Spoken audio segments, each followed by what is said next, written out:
Finally, every dimension of the streets. We're sitting here with Jadakiss, man. You know, we're honored. He invited us to the studio to sit here and chop it up and smoke some good shit. What's going on, Kiss? My brother, Twan. What's good? It's been a long time, man. Definitely. Bumped into you at the gas station. Yeah. We kicked it, exchanged numbers, told me he was going to holler at me, and here we are, man. And here we are, man. Before we start, I don't know if you know this, but the interview we did with the Locs back in the days, out of all the guys we did, that was one of the biggest interviews we did, man. It had so much extra publicity. You know what I'm saying? That's what made it bigger than what it was. Because once we did that interview, we got free press, man. They never stopped talking about it. You know what interview that was? No, which one is? That was the one when y'all talked about throwing the chair at Puff. So what? It had to be the first time we ever said it or something? That's what it was, man. It was the first time y'all ever said that particular thing. We didn't know this at the time when we interviewed y'all, but Miss Jones and Buck, Star and Buck, they told us this. They said, yo, they told us if we talk about Feds Magazine and that Jadakiss and the Locs interview anymore, that they're going to fine us. And he said, we're going to give it to them again. And he gave it to them again. He said, yo, I'm going to play it one more time. We'll talk about it one more time, man. In the Feds Magazine, the Locs said that. And he went into that shit, and that shit just blasted the magazine just to another level again. That's crazy. Shout out to Star and Buck, Wild Star. Shout out to Miss Jones. Shout out to Diddy. You know what I mean? Yeah. You know what I mean? You got an incredible career, man, the last decades. Why do you think you're still relevant after all these years, Kiss? I think I'm still relevant. My brothers are still relevant because we embrace the new shit. You know what I mean? Nothing is bigger than the hip hop culture. You never feel like, even though something might not be your cup of tea,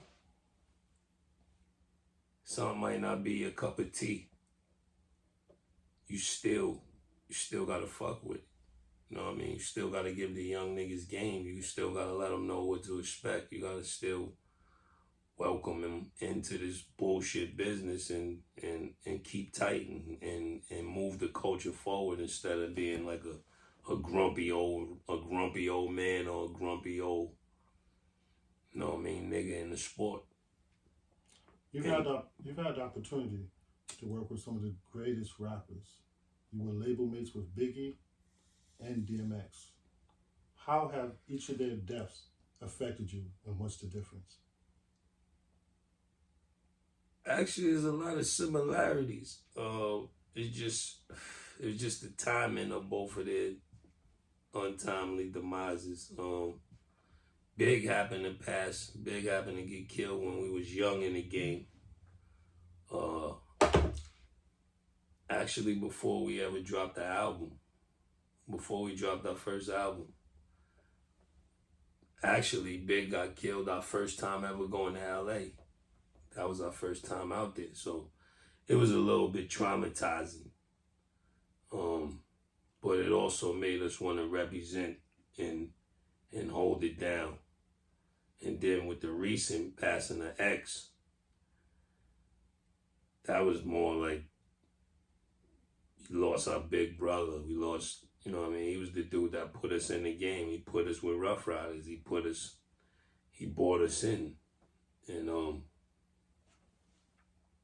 it's still unreal. Like, it's still, for the X, I still really can't totally get over it. It's just like he's away. It's not like he's gone. But with both of them being gone, the overall thing is to hold their names down and hold it down and, you know what I mean, make them proud and keep this shit going. You were first signed to Bad Boy, then signed with Rough Riders. What's the biggest difference between each label? It's a misconception with that because we were signed to Rough Riders first as manager. They was our management, and we were signed production with Rough Riders. And then we got the Bad Boy deal. So we was on Bad Boy, the label, but Rough Riders was always our manager. But then after shit got popping, they got the label. And then we went through whatever we went through with Puff. was able to go back and get signed to Rough Riders, the label. That was just like going back home, like able to, you could do whatever we wanted over there. It wasn't so, it was still formulated and still militant, but it wasn't as, we didn't have to watch over our back as much. I read somewhere that you said you still had some of Biggie's old texts. Nah, I got Biggie. I got a rhyme of Biggs. Rhyme? Yeah, I got the yellow paper with the lines on it, like a half a page of his rhyme. Yeah. Smoking line, optimals, money, hoes, and clothes, all a nigga knows. You call Jay your big homie. Did he fill the space that Biggie had in your life? Or that DMX had rather? Nah, I think my relationship with Hov is different than my relationship was with X or with Big. You know what I mean? For one, I don't see him as much or speak to him as much. But on another note, if I ever need him, he's always there. He would, you know what I mean? I never really needed him for nothing major, but I know if I got in a major jam where I had to call, the big homie, he'd come through for me. And we good, like we solid. When we see each other, we kick it, you know what I mean? Have a drink or whatever, chop it up about family. He got twins now, so we kick it with, I got twins, I always give them jewels, him and B, about how the twins are gonna change. Then I see them later, they like, yeah, they doing that, what you said, so it's all love. You were in LA when Biggie got killed, and you was also in LA when Kobe died, am I correct? Yeah. What was the atmosphere like in LA during each time? Like I told you, I was young. The big one was a little bit more traumatizing because I might have been a teenager. I might have been like 19 or 20 or 18. I don't know. I was young though. So for it being my first time, it's like a upper than a downer. And then being out there when Kobe passed, you could just feel the whole town shifted to somber. Just like a gray cloud came over the whole California. You know what I mean? It was very sad. How have you managed to stay out of prison, stay away from violence, when most rappers that's talking about the elements that you bring to the game, they can't do that? For one, I try to use other people's experiences and my family experiences, some of my homies' experiences to go the other way. You know what I mean? I have several family members and friends in the state penitentiaries and the federal penitentiaries. And since I was able to have the opportunity to take care of my family and have a better financial way by doing something that I love to do, I try to just stick to the script of that, because everybody ain't gonna be able to, you know what I mean? Somebody gotta be able to throw the life preserve. We all get jammed, or we all get locked up, or we all do the same dumb shit. We got no aces in the hole, you know what I mean? I wanted to be the ace. I prefer to be the ace than one of the regular knuckleheads that need visits and packages, and not even knuckleheads, just one of the brothers that get jammed up. And I just use that and pray. Do a lot of praying? I almost got jammed up a lot of times, but thankfully, through the grace of the higher powers, I was able to do the right thing. What's the difference, the main difference you think, with rap today and in the past? Today, I don't think it's so much about lyrics. It's more about everything. The drip, the this, the that. If you hang with the right people, if you look the part, you know what I mean? When I came in, if you wasn't nice, they wouldn't let you enter the realm of the Redmans, the Biggies, those type of dudes. Nas's, Hoves, whoever it was. I watched the No Jumper podcast, and you said that you were crying during the closure recording. Yeah. about that? And what made you cry?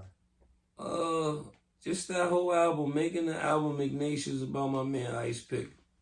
It was just like a sad album. It's good. It's good quality music, but just the whole making an album for somebody that out of your crew that passed is not gonna be happy. You know what I mean? And that particular song was like just a sad song. So you could hear it in my voice on there.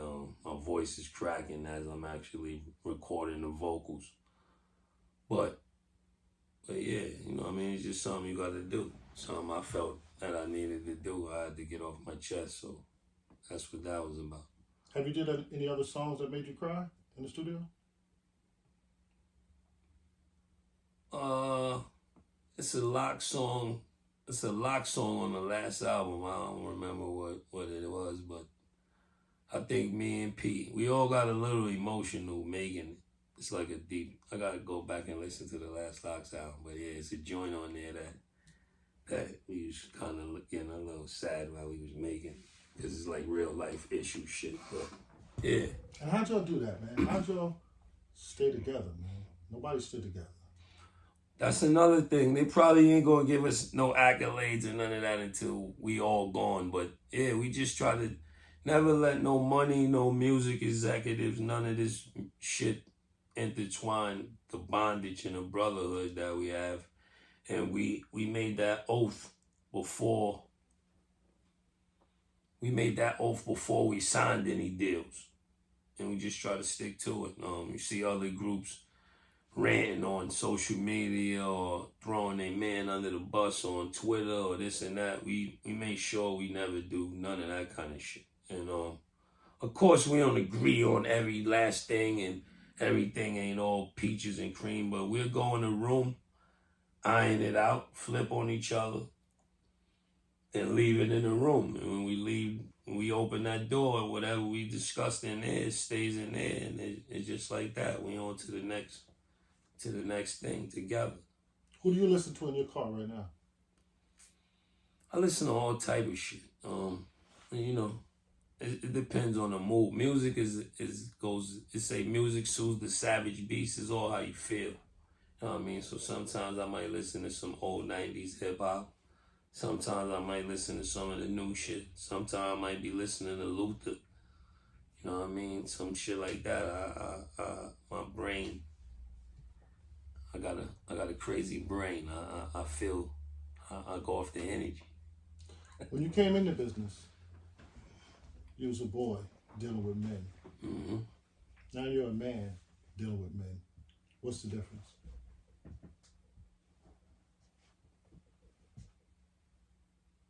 Pretty much just being able to understand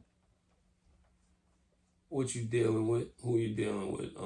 Coming in young, you're a little more erratic. You're a little more, you ain't thinking. You're doing shit spontaneous. And, you know, now being an elder statesman, you're able to see yourself in some of the younger dudes and you can pull them up. The ones you can talk to, the ones you can't, you leave them alone. But school's always open, so if you're a young dude in the game or you're an elder statesman, there's always room to learn shit. So, you know what I mean? Now you're down with the Roc. So you was down with the Roc, you was down with Bad Boy, and we're down with Rough Riders. I'm just gonna stop. Let me say it a little clearer. You're down with the Roc, you was down with Rough Riders, and you was also down with Bad Boy. Three of the greatest hip-hop labels that there was. What's the difference? For the Roc, I'm really Roc Nation. Like I'm definitely on the Roc, but I didn't catch none of that golden years of that record label of the dynasty. I was on Rough Riders and Bad Boy for my dynasty years. But now we got a partnership with the Locks, and I'm signed to Roc Nation Management, which they show me a hell of a lot of love and get me a lot of shit, and it's just good energy over there. So it feels good that when it's all said and done for me, it'll read that I was a part of Bad Boy, Rough Riders, and Roc Nation. That's a good thing. It feels good. You know what I mean? What's the biggest song you think you had? Shit. I mean, on paper, they would say Why is the biggest song because I got nominated for a Grammy for Why. But in my career, I would say I don't know. It's hard for me. I got a lot of songs. I recorded a lot of songs and featured on a hell of a lot of songs in my career. And a lot more to go. Who do you want to work with? Whoever. One bucket list song that I do have is Andre 3000 and Stevie Wonder. Oh, yeah? You know what I mean? For one, me and 3 Stacks were born on the same day. So we got the same birthday. And then guess we can make something off that and then let Stevie rock the hook. Should it be dope? You pulled up by yourself. I see you in Harlem by yourself. You're right on road with security, man. I mean, fortunately, we never had security. And if something's gonna happen, it's gonna happen, I feel. But if you don't bring that type of energy, it won't come to you. You know what I mean? But, anything can happen to anybody anywhere. With security. Sometimes the security is the one that makes shit happen. Not all the time. Then there's dudes that really need security because they in a whole mix of shit in all type of, in shit. We never really been in no mixes or never really, never had the need to have security like that. And we have enough family and friends and entourage to fill those voids, as well as being able to go anywhere by ourselves. Has it ever been a time you went to a state and you guys did have problems? Yeah, we had altercations a lot of times. We had fights. We had, we had things of that nature. But like I said, it's going to happen. But you just hope that it don't happen where it gets detrimental to people's careers or, somebody from your camp getting killed or being locked up or vice versa. How you feel about these young kids wilding now, man? The young kids is different, man. They drilling, man. Now let me ask you. I was explaining to my son, when he was like, this is drill music. I said, then what was Tupac doing when he said hit him up? And when he yelled out Haitian Jack. It's just the category. That was drill music. One thing I don't like before I answer that question is only our music and our culture and our genre do they break down in little portions like that.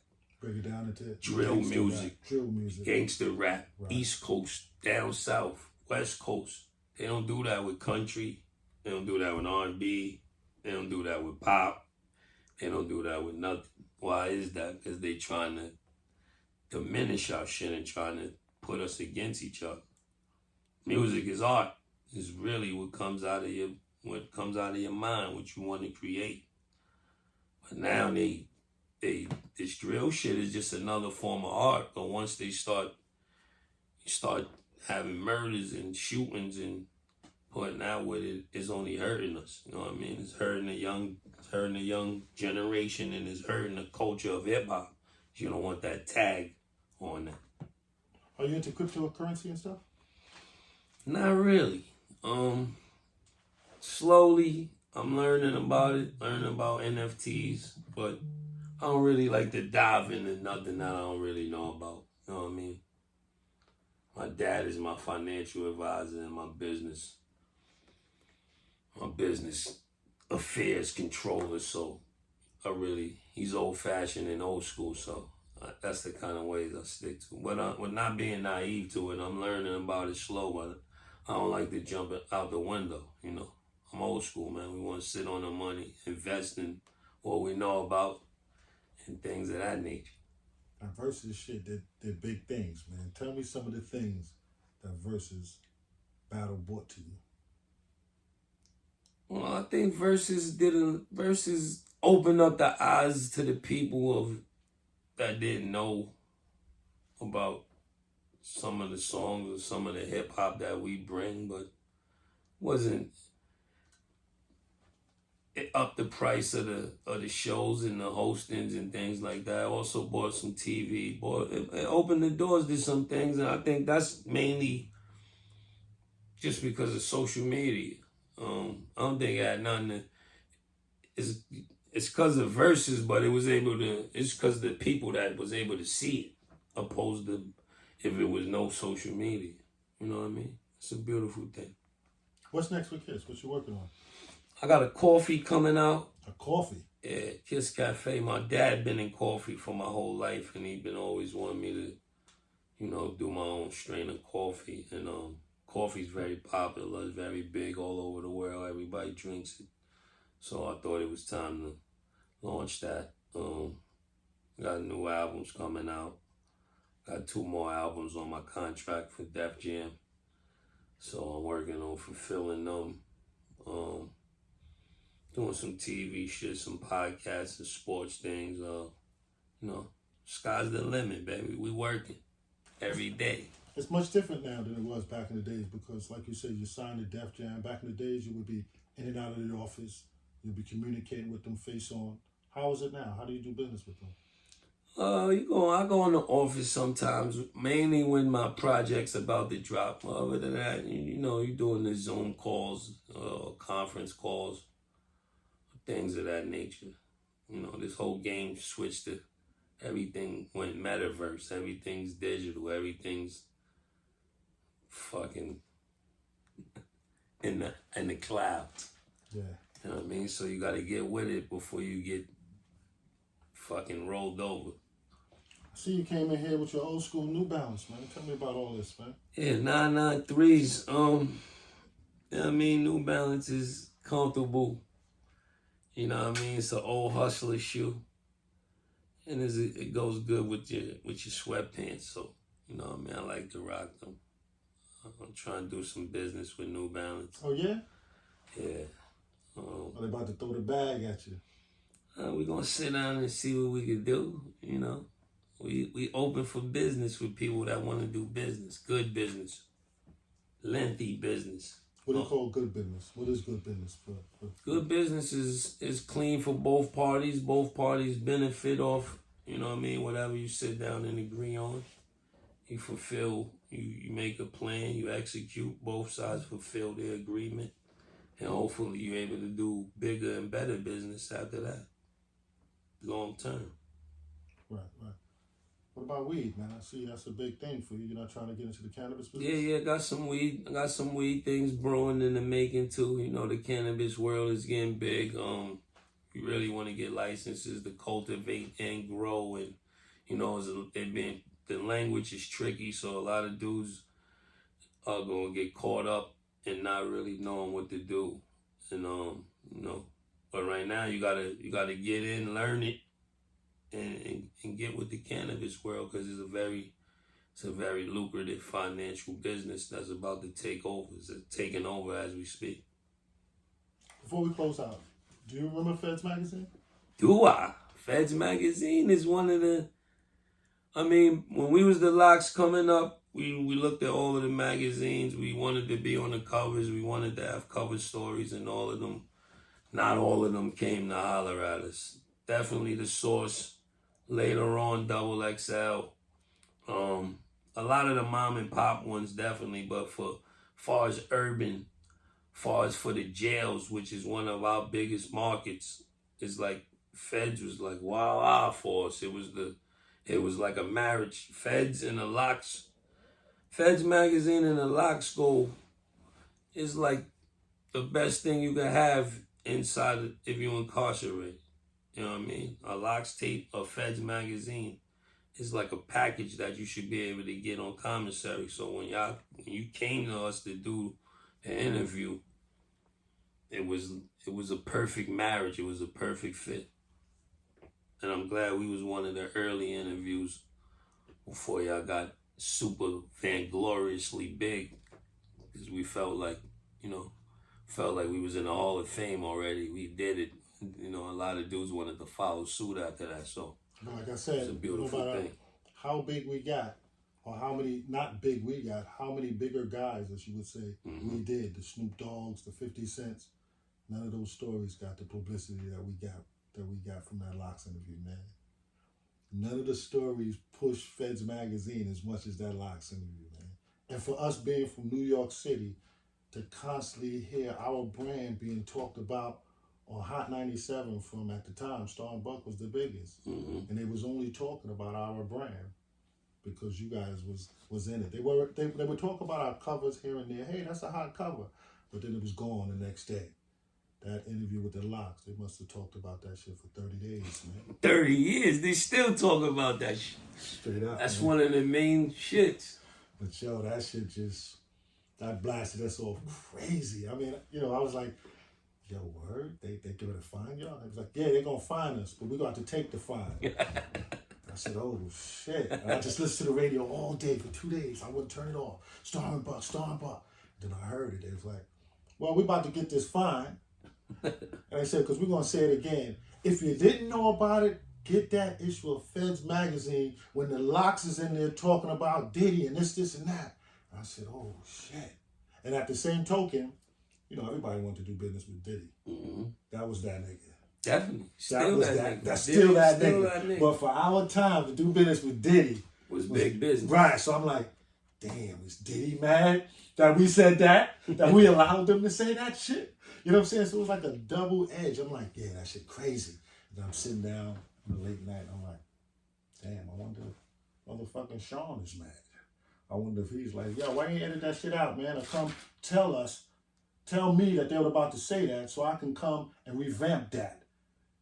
You know what I'm saying? I said, yo, is this nigga gonna be a little mad, man? He is sensitive here and there. That's journalism, though. That's journalism. Yeah. I had to sit and say that. Mm-hmm. I said, yo, I wasn't mad when I printed shit about Alpo or printed shit about this one.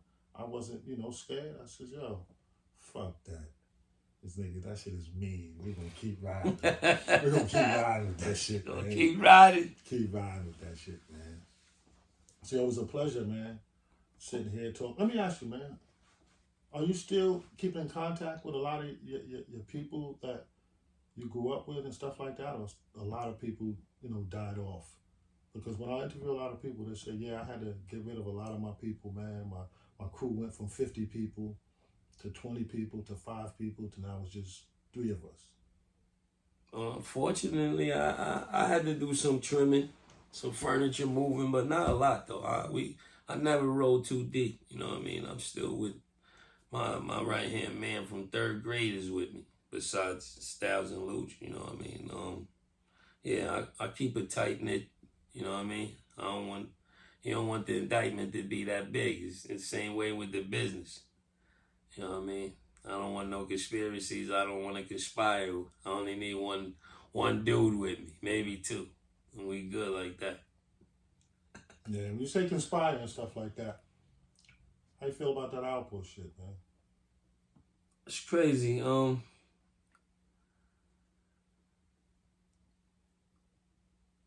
For me, it's like a sticky situation because I have a relationship with Wayne Perry Jr. And I've even spoken to Silk on the phone. He called me and showed me big love. So I never met Poe. I've heard tremendous stories, numerous this and that. I've read every article and looked at every YouTube, all that. But for me to have a relationship with Wayne Perry Jr. and I've spoken to Wayne Perry Sr. I don't wish death on nobody. I don't wish jail on nobody. But, right is right. Wrong is wrong. Sometime in the streets, you get mixed emotion and it's okay to have a mixed emotion. If you believe what you believe then you believe that. But if you stand on something else, then, it is what it is. It is what it is. How long you been in the studio, man? It's a nice spot. We started building this joint during the pandemic. We had a lot of problems with the fire codes and a lot of the bullshit of politics when you're doing building. Well, we made it through over the last year, got it up. We got 2 rooms. This room in the back, Sheik's room. Styles building another room in the front, which is almost finished. They all of our rooms, and we just call it, call it Sheik room, my room, Styles room. We got 3 rooms and we just work. Come in every night, get some work in. Still getting beats from Swiss? Definitely. Still, Swiss is my brother, my little brother. My little brother that seemed like he older than me, but he younger than me. Yeah, I speak to Swiss a few times a month. Swiss is one of the greatest, man. Definitely. And I didn't ask you that, but that's another one you came up with, Swiss. You know, like, he's incredible at an incredible level. So if you had the chance to do business with Puff, Jay-Z, Rough Rider. No, I used the first Swiss beat, right? The first Swiss beat is my first solo album on the first Locks album. Yeah. That's before My Dog's Gonna Drop and all of them before X. Wow. So Swiss, man, I've been with Swiss forever. I mean, yeah. That's your little brother. But he's still, he ain't changed, He answered the phone. Does he bust you in the head for the beats? Nah. He's, I could get something that was supposed to go to somebody else. I can get that. I got the power with Swiss to slide me that and give him something else. All right. Y'all hear that? Don't play with this man. Because I know y'all want to be from Swiss. Only Swiss, though. Don't play with that. They got the power to do that with the other producers. With Swiss, I might can bogart something that was supposed to go to somebody, and they just got to deal with it. So don't play with him, man. Give that man his accolades and don't fuck with him. You won't be fucking with Swiss Beats. Or you will be fucking with Swiss Beats, but that man gonna snatch that beat if he want it. Yeah, if I like it, it's mine, baby. How you feel about the game, man? We sitting here watching it. Who's your team? Just like good sports. You know what I mean? I would love anybody from New York to do something. You know what I mean? Hopefully Brooklyn, as men, could give us one game. They can't get swept. That would hurt. That would crush the city. Rappers and ball players seem like they go together like a fucking hand in glove. It's either every ball player wanted to rap and every rapper wanted the ball, or vice versa. And, as you see in the studio, I keep the game on mute while I'm creating. When they shooting around and getting stretched, they got their headphones on with rap music in the headphones. So it's like a marriage. Something about the two that go together. What ball players do you hang with? Who's your man?